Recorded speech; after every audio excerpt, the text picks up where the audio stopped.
September 3rd, 1942, Baltimore, Maryland, Maryland General Hospital, Ward C, 7:14 a.m.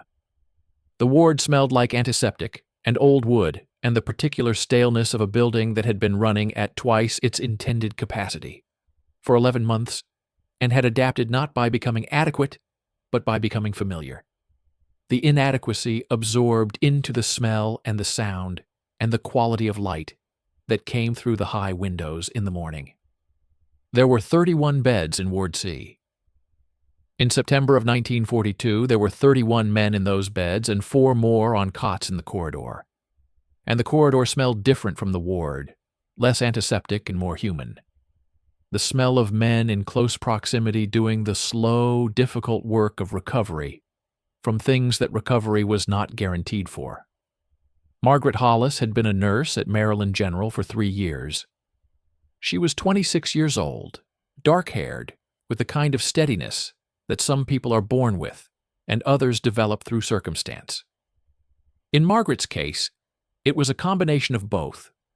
The steadiness of a woman who had grown up the oldest of 5 in a house where steadiness was required, and who had then chosen a profession that required it of everyone. She moved through the ward with the efficiency of someone for whom it had become an extension of her own body. The distances between beds known without measuring, the particular sound of each man's breathing registered without conscious attention, the changes noticed before they became urgent. She had learned to separate herself from the work in the specific way that nurses in 1942 learned to separate themselves. It was not complete separation, because complete separation was not possible, but a managed distance, a way of being present and competent and careful without being so present that the ward's accumulation of pain became something that lived inside her, rather than something she moved through on her way to the next task. She had been learning this for 3 years and had not finished learning it, and suspected she never would. Thomas Aldrich arrived in Ward C on the morning of September 3rd, 1942, transferred from a field hospital in Virginia, where he had been for 6 days, following a training accident that had produced a compound fracture of the left tibia and a secondary infection. The field hospital had begun treating it, but not finished, because the field hospital was for soldiers moving toward the war, and Thomas was moving away from it, at least temporarily, in the direction of a bed with clean sheets and a ward that smelled like antiseptic, and the particular staleness of a building running at twice its capacity. He was 28 years old, from a small town in western Pennsylvania called Garrett, where his father ran a hardware store that Thomas had worked in since he was 9 years old, and had expected to inherit, and was now not certain he would return to. He was not a large man, but was built in the way of men who have done physical work since childhood, compact and capable-looking, even horizontal in a hospital bed, with his left leg immobilized and his face carrying the specific gray quality of someone who has been fighting an infection for a week and is winning, but has not yet finished winning. He had brown eyes and a way of paying attention to whoever was speaking to him that gave the impression he was not thinking about anything else. This was not a performance, but simply how he listened, completely and without reservation. Margaret changed his dressings at 7:45 on the morning of the 3rd, her first full assessment after the overnight nurse's notes and the attending physician's initial evaluation. She worked with the specific practiced efficiency of hands that have done the same motions enough times that the motions have become reliable rather than mechanical. Reliable being different from mechanical in the presence of attention inside the automation. She asked the standard questions. How was the pain? Had he slept? Had he eaten since being moved? He answered the standard questions. Then he said, "You are very fast at that." Margaret looked at him. Most men looked at the ceiling or the window when she changed their dressings, the two directions most useful for not watching what was happening to their own body. Thomas Aldrich was looking at her hands. "I have had some practice," she said. "How long have you been doing this?" 3 years. She applied the clean dressing with movements that 3 years had made reliable, saying it without looking up. He was quiet for a moment. Then, "It looks like it takes a long time to learn to do something that fast." "It does." She finished and looked at him. He was still watching her hands, which had stopped moving, and were now simply her hands, resting at her sides. "The infection is responding to the treatment," she said. "You should feel the difference in a day or two." She picked up the chart. "Is there anything else you need right now?" "No." "Then, thank you." Not the reflexive thank you of a man concluding an interaction, but the thank you of a man who means a specific thing by it and is taking a moment to say it clearly enough that the specific thing comes through. She registered this the way she registered changes in the men's breathing, without making a production of it, and moved to the next bed. She thought about the thank you for longer than she thought about most things that happened in the ward, which was not very long but was longer than 0. She thought about it at lunch in the break room with the 2 other nurses on her shift, and in the corridor during afternoon rounds, and she filed it in the category of things that are noted without being acted on, a large category in the life of a ward nurse in 1942, serving an important function. Thomas Aldrich was in Ward C for 22 days. By the 5th day, his color had improved, and the infection markers had dropped to where the attending physician described the trajectory as good, and Margaret described it in her own notes as better than expected, given the presentation on admission. By the 5th day, he was also, when she came to change his dressings, asking her questions. Not the questions men in hospital beds often asked, about prognosis and discharge and return to active duty, though he asked those too. He asked about other things, the ward, and how long it had been running at this capacity, and what it was like before the war changed it.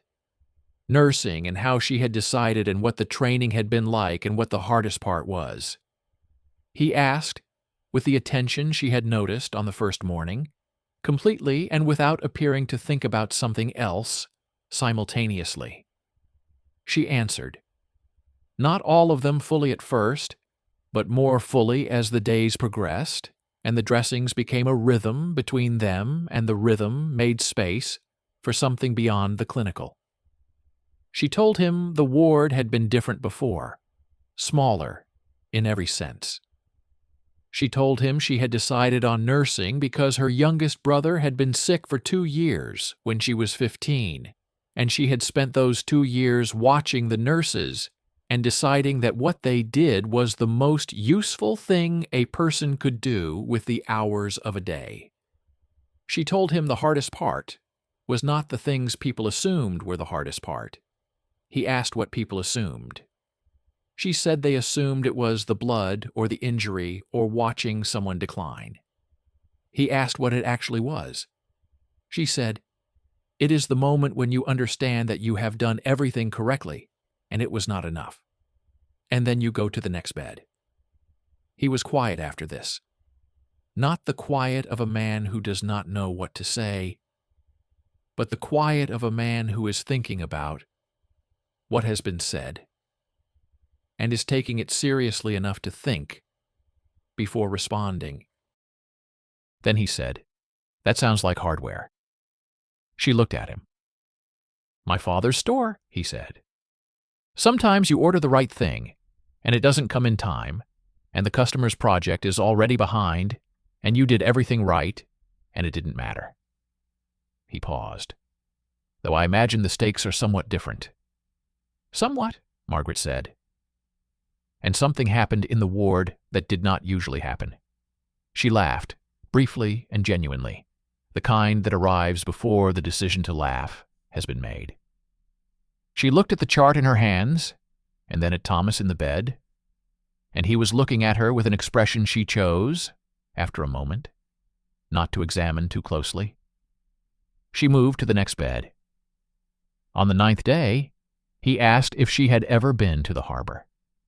She said she lived in Baltimore. Of course she had. "I mean in the evening," he said, "when the light is a certain way. I know what the harbor looks like in the evening." I thought so. He looked at the window, at the light coming through at the morning angle. "I have been looking at this window for 9 days. I have been thinking about what the harbor looks like. The harbor will still be there when you are discharged." "I know," he said, looking at her. "That is not quite what I meant." She understood what he meant. She filed it in the category of things noted, without being acted on, and moved to the next bed, and thought about it at lunch and in the corridor, and on the walk home through the September streets that smelled like the particular Baltimore combination of salt water and automobile exhaust, and the leaves beginning to turn along Charles Street. She thought about it with the part of her mind she kept separate from the ward, the part allowed to think about things not clinical or procedural, the part that had not had much to think about in 3 years. On the 14th day, she told him about the harbor in the evening, not because he had asked exactly, but because 14 days had produced a specific familiarity different from the familiarity she had with the other men, different in the way the particular differs from the general. She found herself describing the light on the water, the sound the boats made, the smell of it in late summer. He listened with the complete attention she had come to recognize as specific to him, the attention that made the thing being described feel worth describing. He told her about Garrett, the hardware store and the smell of it, metal and wood and the particular oil his father used on hinges, the way the town looked in October, when the hills behind it went red and orange, and the air came down with the smell of the season in it, his mother's kitchen and the sound the screen door made in summer. He told her these things, the way people tell things they have not told in a while, and are surprised to find still present and intact, preserved in the telling. On the 18th day she came to change his dressings, and he said her name for the first time, not Miss Hollis, but Margaret. He said it, and then stopped, as though uncertain he had the right and was waiting to find out. She did not correct him. On the 20th day, the attending physician said the leg had healed well enough for the next phase of treatment, and that Thomas would be transferred to a rehabilitation facility in 2 days, where he would spend 6 to 8 weeks learning to walk correctly before being evaluated for return to active duty. He delivered this with the efficiency of a man who has much information to deliver, and a ward full of men waiting for it. Thomas received it with the expression of a man filing information that has 2 different implications, not yet certain which matters more. Margaret was in the corridor when he asked her to stop. She did. "I know you cannot have dinner with a patient." "That is correct. I will not be a patient in 2 days." She looked at him for a moment. He was standing with the crutches the physical therapy staff had fitted him for, standing in the corridor in the afternoon light with the particular quality of someone who has said a careful thing and is simply present in the having said it. Not pressing, not adding. "The harbor is best on Friday evenings in September." "I know it is Thursday tomorrow." "Yes." She picked up the chart and moved to the next room. She did not look back. She did not need to. They had dinner on Friday, September 25th, 1942, at a restaurant near the harbor that was not expensive and was not trying to be, a place with wooden tables and the smell of the water coming through the windows that faced the dock. They sat across from each other with the specific quality of two people who have talked through a layer of professional distance for 22 days and are now talking without it, finding that the absence reveals something they had both understood was there, but had been careful about. They talked about the harbor and Garrett and the war in the way people in 1942 talked about the war, as a fact of the current geography of their lives rather than an abstraction. He would be evaluated in 6 to 8 weeks. What came next was not something either specified. She told him about her family, the 4 younger ones, her mother at the telephone exchange, her father who had died in 1938, of a heart condition the doctors had not identified in time, something she thought about in the way formative things continue to be thought about without being resolved. He listened and asked one question: whether she had gone back to the hospital where her father was treated after she became a nurse. She said yes once and did not elaborate. He did not ask her to.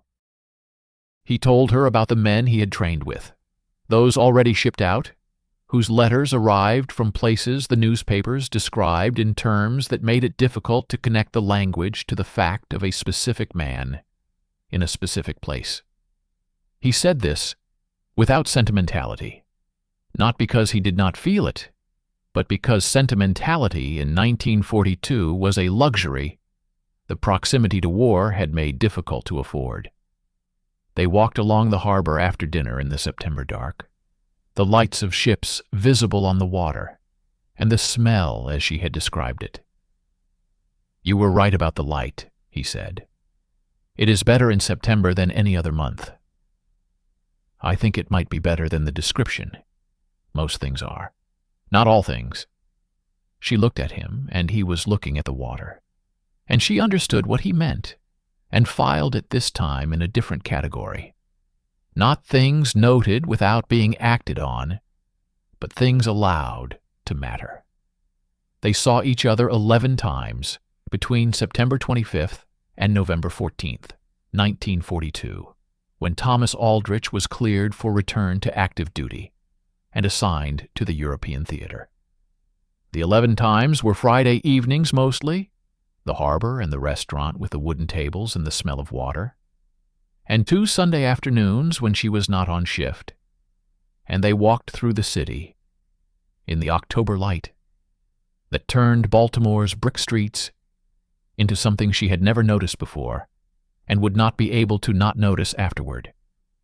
They talked in the way of people who are aware of a clock and have agreed without discussing it to not look at it, to be present in the conversation and the light and the smell without making the conversation about the clock, because the clock was present enough without being made the subject.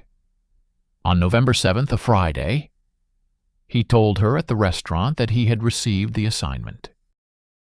He told her in the specific way of someone who has been carrying information and has chosen the moment to set it down in front of the person it concerns.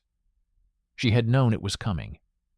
She was a nurse in a hospital ward in 1942, and she had known since September that it was coming, and had made the specific decision not to let the knowing prevent the 11 Fridays and the 2 Sundays, a decision made with the part of her mind allowed to think about things, not procedural. "When?" she said. "The 14th. That is 1 week." "Yes." They sat at the table, and the harbor was visible through the window, the way it was always visible, and the smell came through the way it always came through, and neither said the things available to be said.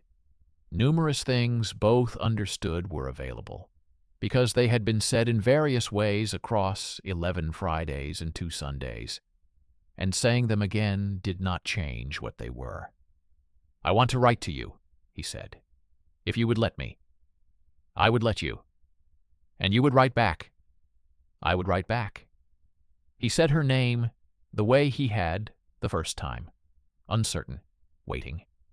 She looked at him across the wooden table in the restaurant that was not expensive and was not trying to be, with the harbor behind him through the window and the smell of water in the air.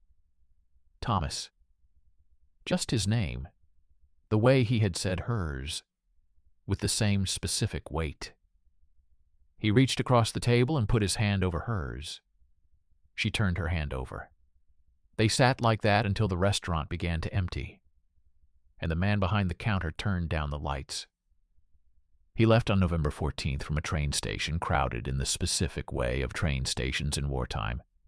The crowd producing a quality of noise different from ordinary crowd noise, carrying something underneath. She was there. He was in uniform, which she had not seen before, and it made him look like a version of himself she was still learning. A version she did not have enough time to learn. They stood on the platform, with the noise around them, and said the things that could be said, with 4 minutes before departure, and a crowd that made privacy something constructed from what was available. I will write as soon as I can. I will be at the ward. I know where to find you. She looked at him with the steadiness she had been born with and developed through circumstance. Come back. Not a plea, not a request, something closer to an instruction.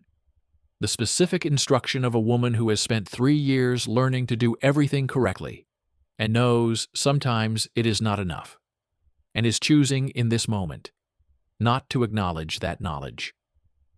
I intend to. The train left at 11:22 in the morning.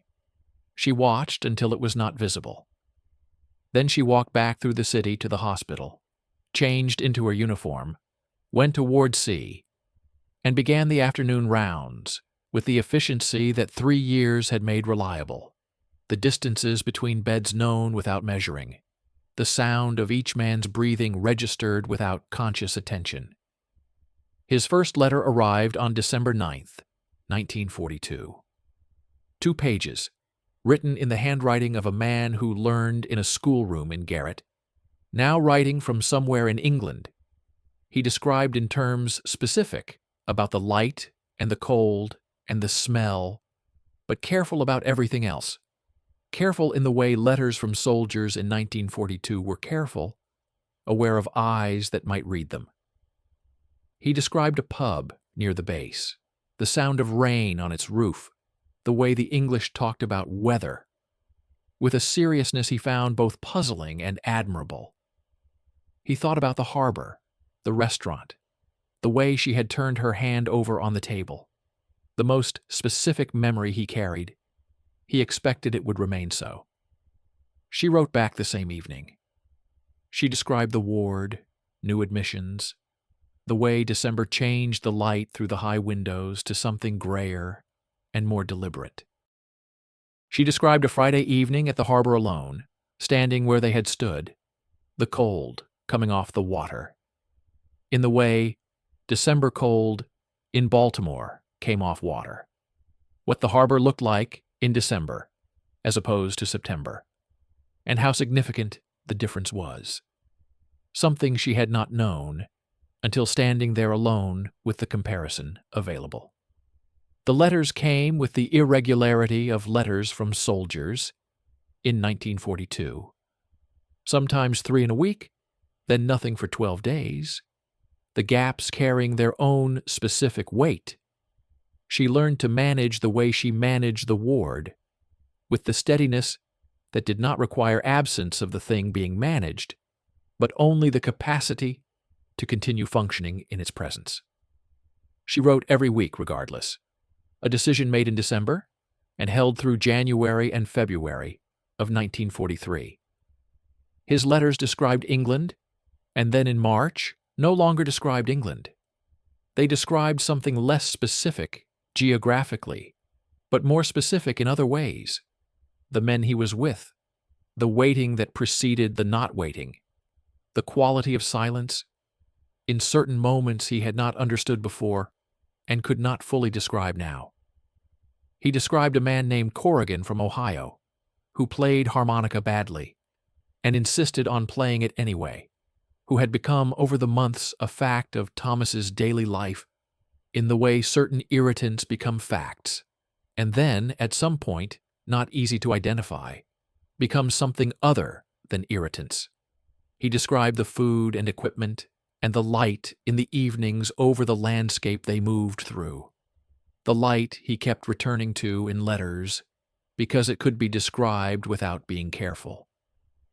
She wrote about the ward and the harbor and the small facts of her days, with the same attention he brought to his letters, the attention that treated small facts as worth describing, as something the person reading them would find valuable.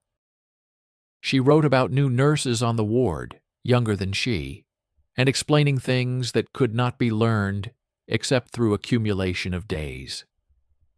She wrote about her mother and her youngest brother who turned 17 in February, and was aware of what 17 meant in 1943, and tried not to be obvious about the awareness.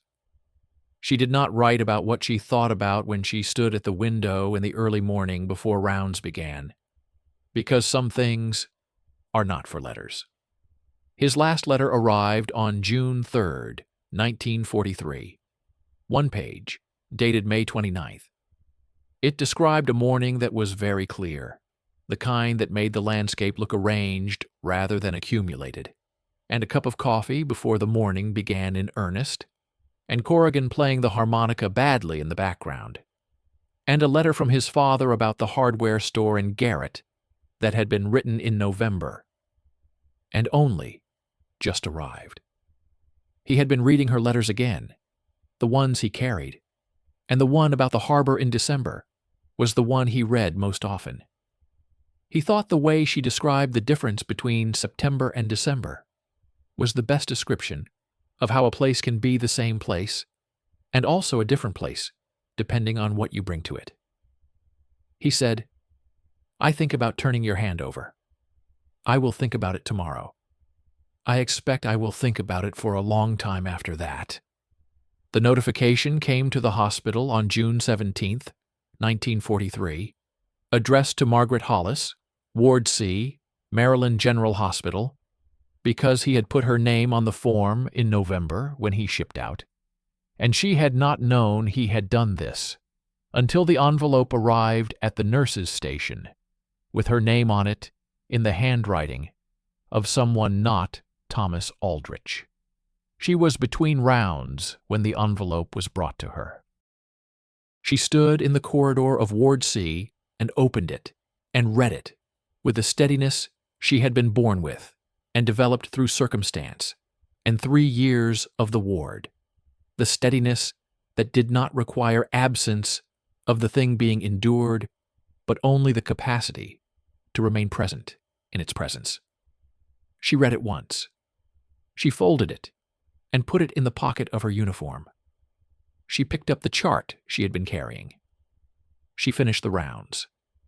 She went to the break room afterward and sat at the table where she ate lunch every day and looked at the wall and was there for 11 minutes, which was how long it took for the steadiness to do what it did, which was not to resolve the thing but to make it possible to continue in its presence. She had been learning this for 3 years. She had not finished learning it. She went back to the ward. In September of 1943, 1 year after Thomas Aldrich arrived in Ward C, Margaret Hollis walked to the harbor on a Friday evening. She stood where they had stood.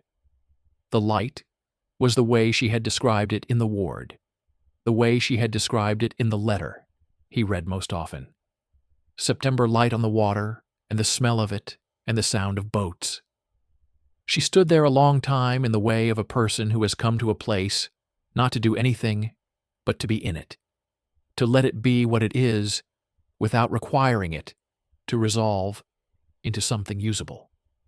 She thought about what he had written in the last letter, that a place can be the same and different depending on what you bring to it. She thought about what she brought in September 1943 that she had not brought in September 1942, and what she had brought in 1942 that was no longer available to bring.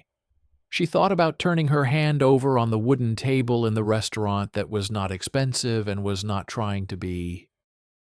She thought about the instruction she had given on the train platform, delivered with the steadiness of a woman who had decided in that moment not to acknowledge the knowledge she carried, and about whether the not acknowledging had been the right decision. She concluded it had been, that it was the only decision available to her that she could have lived in, and that living in it had cost what it had cost, and had also given what it had given, which were not in balance, and never would be, and did not need to be true. The harbor was the same harbor. The light was the way she had said it would be. She stood until the light changed, and then walked back through the city to the hospital, changed into her uniform, and went toward sea.